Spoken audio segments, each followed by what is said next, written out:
Hey YouTube, Friday morning, I think it's the 11th if I'm not mistaken. Had another little dusting of snow last night, but the sun is shining now beautifully. The only thing is it's 10 degrees outside, so I'm going to be in the garage today making a set of flitch holders, or the flitch backstop I should say. I'll show you that as I do it. Hey guys, before I get started with today's video, I just want you to know, this morning I answered a bunch of comments, and I don't know what was going on with YouTube, but my comments were not coming up, you know, answering the question of the comment from you guys. The comment was like coming up on someone else's comment that made the comment I made irrelevant. So I don't know if it's going to continue to do that or if it's going to straighten itself out, but YouTube was a little messed up this morning.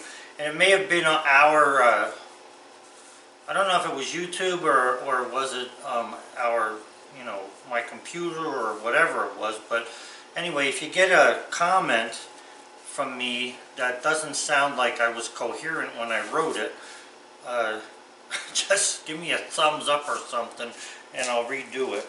But otherwise, I just wanted you to know that. Hey guys, well, I'm going to start making the pieces that I need to make the flitch backstops. So, I just got back from taking the dog out. It's really cold out, like I say, 10 degrees, so it's a good day to be in the garage here. And finally, I'm going to get to use the plasma cutter on something other than fooling around. So, I have the plasma cutter. Let me just show you this here. I should have took my truck outside today. Anyway, I have the plasma cutter set at 20 amps and 60 psi. Now, from what I understand, you can see that the 20 amps is the lowest amperage setting, but the psi for the air, it says it will operate between 60 and 70, but I've seen, you know, guys going up to 90 or better.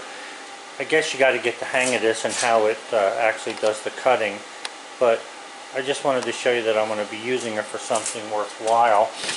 The other thing, I guess I should show you this yet. The other thing is, I need 2-inch and a 1/16 wide metal, and I need it to be pretty exact.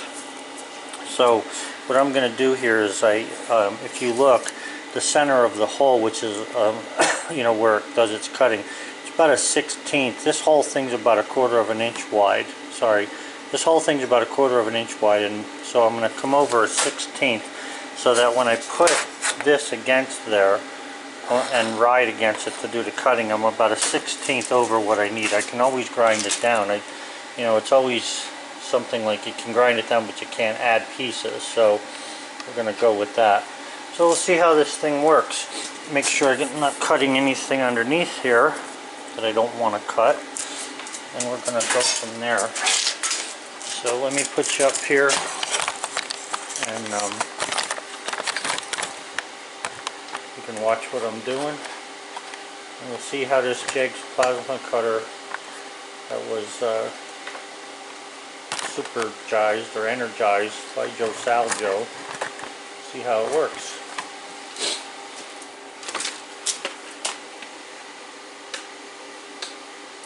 Now I had this turned around with the high side against the line. The problem with that is you're riding against this white piece here, and that wasn't working out too good for me. So we're just going to go against like this and see how this thing works.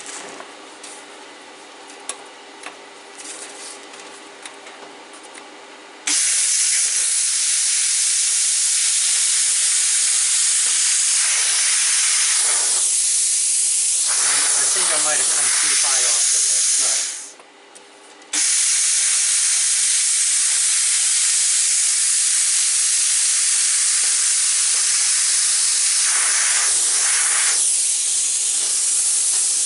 Turn the amps up a little bit. 25 amps there. It's making a nice straight cut as long as I can keep it going right.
To make some kind of a better guide for this, because even though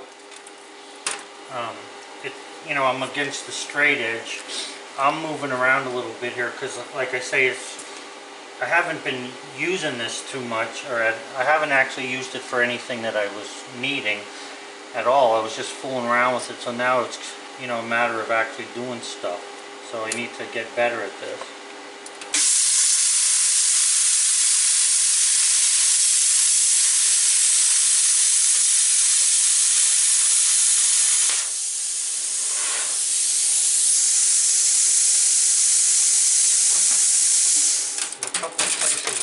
Sort of skip. And you can see it's not a very good cut.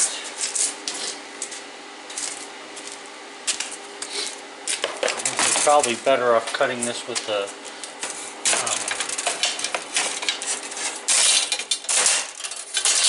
grinder, but I just wanted to see how this was going to work. I don't know if you can see that cut there. You can see where I was wobbling around, went over top of the straight edge. I still have enough metal here. I can grind that all out of there. Like I say, I need exactly 2 inches and a 1/16 wide here. And that would put that right about there. So you can see I have enough to just grind off there. So that'll be good for what I'm needing here. Let me see what I got here, 20 inches. Yeah. Alright, so that's one piece. Now I'm going to need some wider plates that I'm going to mark off. So I'm going to mark them off and then I'll get back to you here. Well, actually, maybe you want to see this. So this is the like I say, the flitch holder, or the flitch backstop, not holder. Okay, so this cuts fairly straight. It's not all that bad. I'm going to go with, I could probably go with 4 inches wide and be good. I'm going to go with 4.5 inches wide for these next pieces.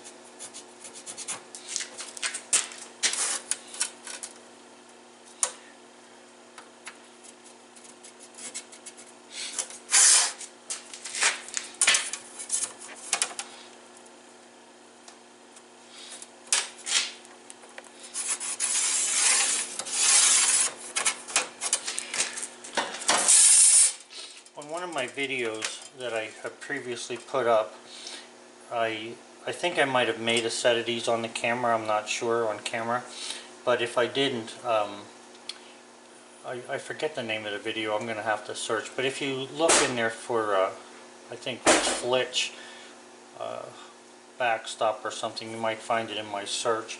But I got to do something about my videos too. I'm going to try and organize them or get somebody to do it for me because there's just so many of them.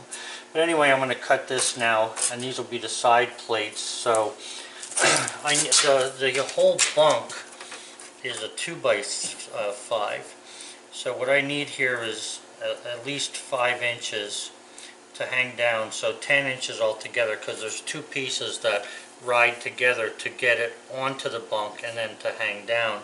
So yeah, you can get a couple of them out of this. This is 20 inches wide here, in case you're wondering. And I think I'm gonna,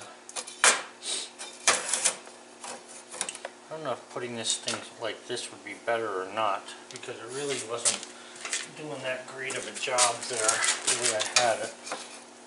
I don't know, maybe if I hold it like that it might be better. I think I'm going to do it that way.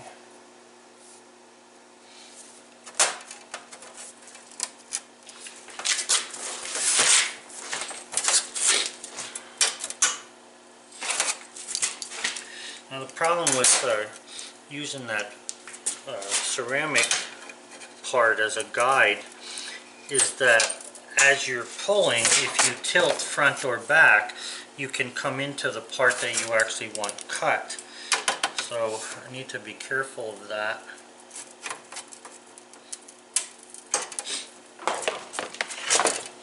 So we'll see what happens here now. Let me turn it back on. I'm turning it up to 30 amps. And I'm going to turn the air pressure up a little bit as well. I'm going to turn the air pressure up to 65. I think that it wasn't enough amperage to cut this thickness. This stuff is, I don't think it's 1/8 inch, but let me just check it. It's about it's not 3/16. This is 3/16. It's, I don't know.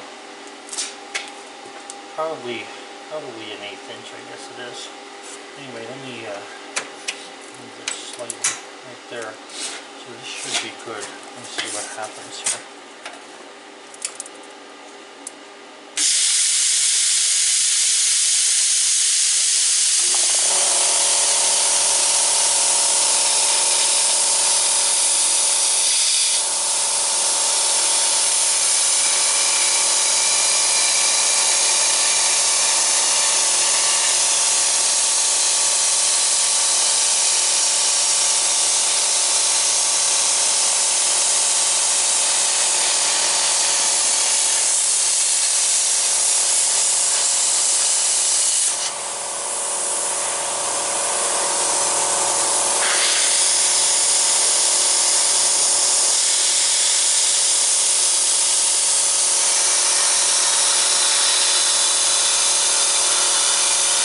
Slag on the back.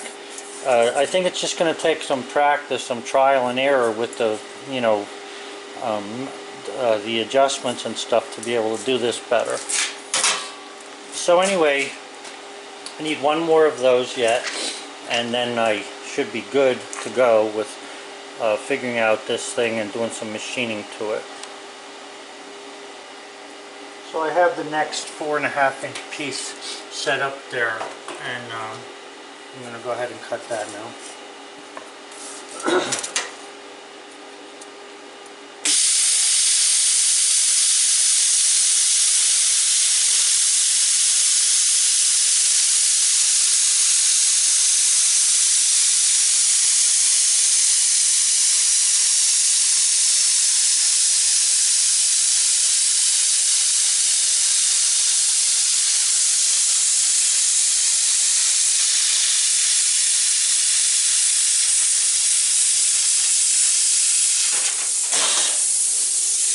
Definitely a better cut.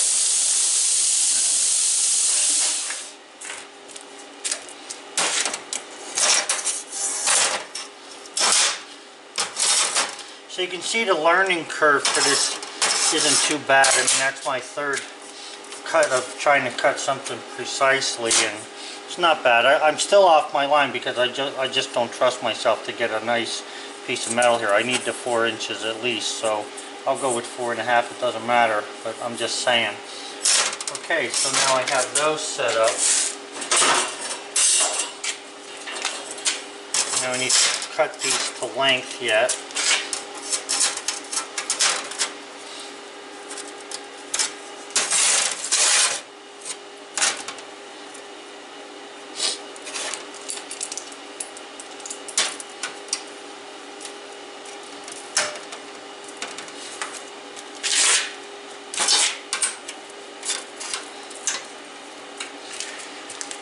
So I'll mark them and get back to you. Alright, so this is set at 5 inches here. So I'm going to go ahead and cut off. I was going to put them together and cut them both at the same time, but I don't want to be ruining anything more than I already am. So I'm just going to cut it the way it is. It seems to be getting better and better with each cut.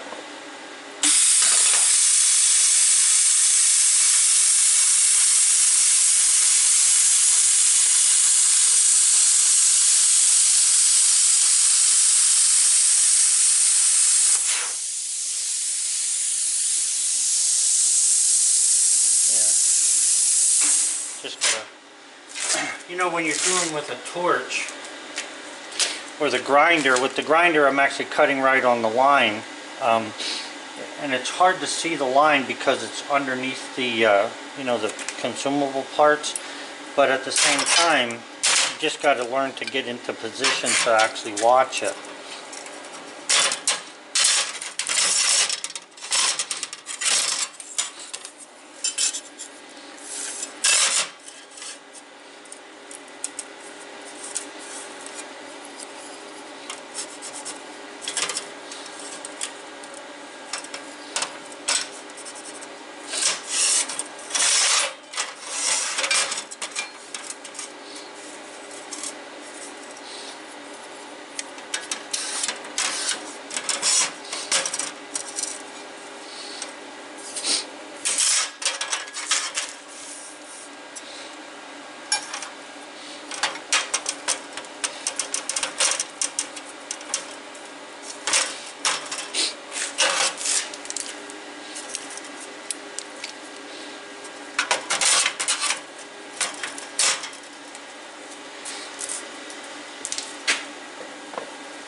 Definitely getting better. Yeah, getting some nice straight cuts there. So we should be alright here.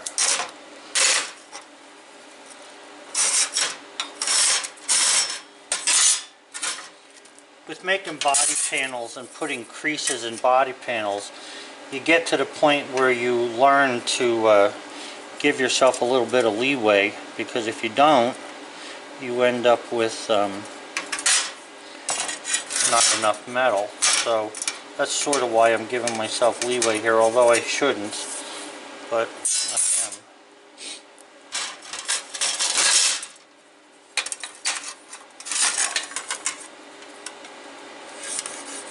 Now these little pieces are what grab a hold of the side of the 2x5 beam that's on the wood miser.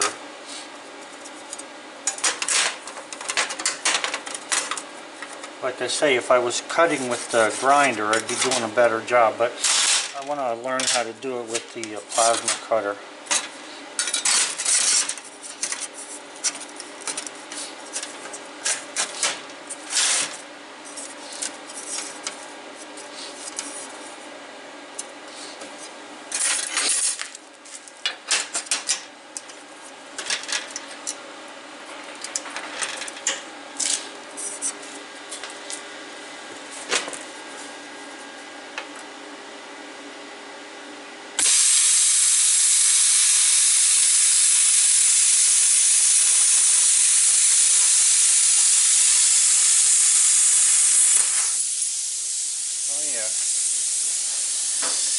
Getting better and better here.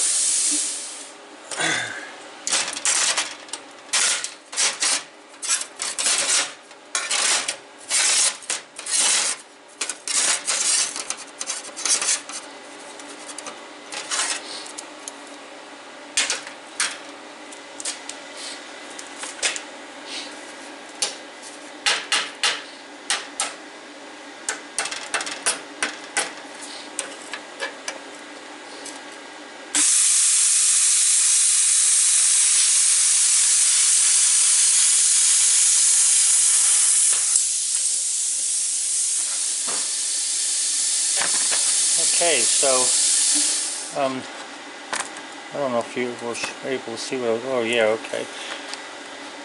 I'll get back to you. Now you can tell that I'm a woodworker because in woodworking you make your cuts and then you square things up. And that's what I'm doing with this metal, which is not what I should be doing. I should be cutting accurately the first time. But like I say, this is my first real job with the plasma cutters. So I'm going to put straight lines on this, grind these pieces together nicely and square, and then I'll get back to you on that. All I'm doing is, like say on this one here, it's fairly straight, but I want it perfectly straight, and I want to get that bead of slag off there. It's not a lot, it's just, you know, it's not going to be what I want. So I'll get back to you on this. I'm just going to grind this off with a grinder. Okay guys, so the pieces I cut are welded together, and what you do with this is you need something to go around the bunk rail on the LT15, and that's what that is. One of these gets a slot cut in it, a slot. The other one gets the bolt welded onto it, and then when you put them together it grabs a hold of the 2x5 frame. I'm not done cleaning these up yet, but I'm just saying that's the basic principle of how they grab a hold. And then on top of that, you know, there's going to be a 2x2 post that's 5.5 inches from the top of the bunk rail up, so that you can use that to cut flitches. These things seem to work pretty good. You can cut flitches up to 12 or maybe even 16 inches with that 5.5 inches sticking up there. I find it better than trying to use those backstops that come with the LT15. That doesn't mean that if you have, you know, you can take pieces of wood and put it behind there if you want to. I just like having this, you know, thing here that seems as though it's, and it is, equal distance from the top of the bunk rail up, so I can rely on cutting 1x6 without hitting anything, any of the metal parts. So I like it for that reason. A couple of the people that I sold these to already like them for that reason. You know, so this is just how you put these together. So I'll be painting this one, and then I have one more I want to do, and then I'll be painting that and then sending them out.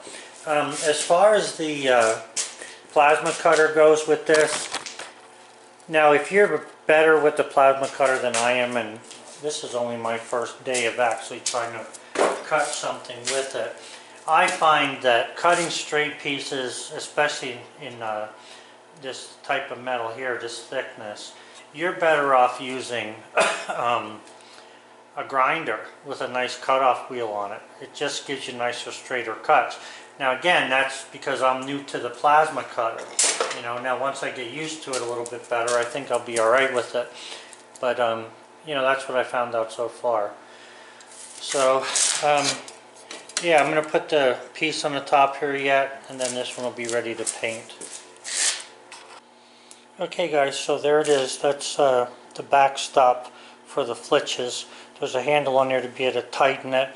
There's a self-centering washer on there as well to help to be able to tighten that around the 2" by 5" bunk rail on the LT15. Thanks for watching guys. Have a good one.